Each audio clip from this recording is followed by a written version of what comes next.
Hastings, Florida is a town divided. Train tracks literally separate the black community from the white. So in this town, being black and poor is being on the wrong side of the tracks. But once a week, the dividing line ceases to exist when all segments of the community come together to provide food for those in need.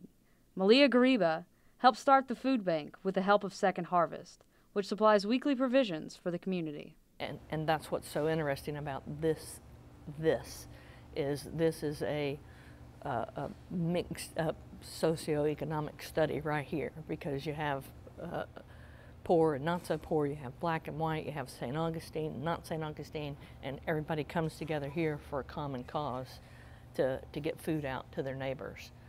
And those neighbors are from all walks of life, like Elizabeth Jenkins, who has 3 teenage boys, or Pat Pito, a senior citizen struggling to make ends meet. It means whether or not we're going to be able to eat for the next week. I'm thankful for these programs, and I hope they continue. I hope people out there will take advantage of it. Thank God for the people who put these programs together. If programs like this did not exist for many people my age, we really would have to go hungry. Hastings was once a thriving farm community that supplied food for Flagler hotels. The haves were the white landowners, and the have-nots were the black farm workers.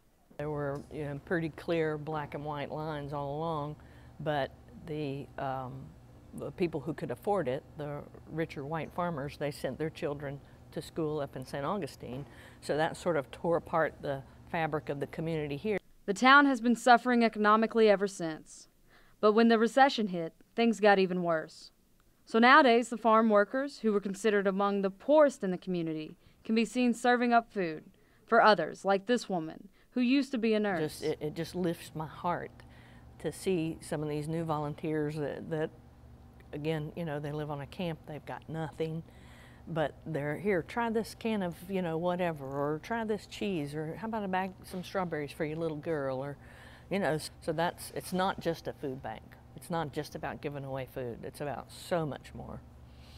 For this man, a Vietnam vet who suffers from post-traumatic stress disorder, volunteering at the food bank gives him a sense of purpose. I came to sign up to get food, and then they didn't have much help, so I just came around and started helping. Nubs, who lost his fingers in a wood lathe accident, was sent into the tunnels during Vietnam. When I was in the service, a small guy like me, what they was called? A rat. A rat. You know why? Because I had to go down in them little tunnels and them holes because I was small enough to do that, diffuse stuff and stuff like that. I go see the ending. While I was down there and stuff like that, things happen. And it don't get no better as you get older, it get worse. Because your body get weaker and your mind get weaker too. People don't understand.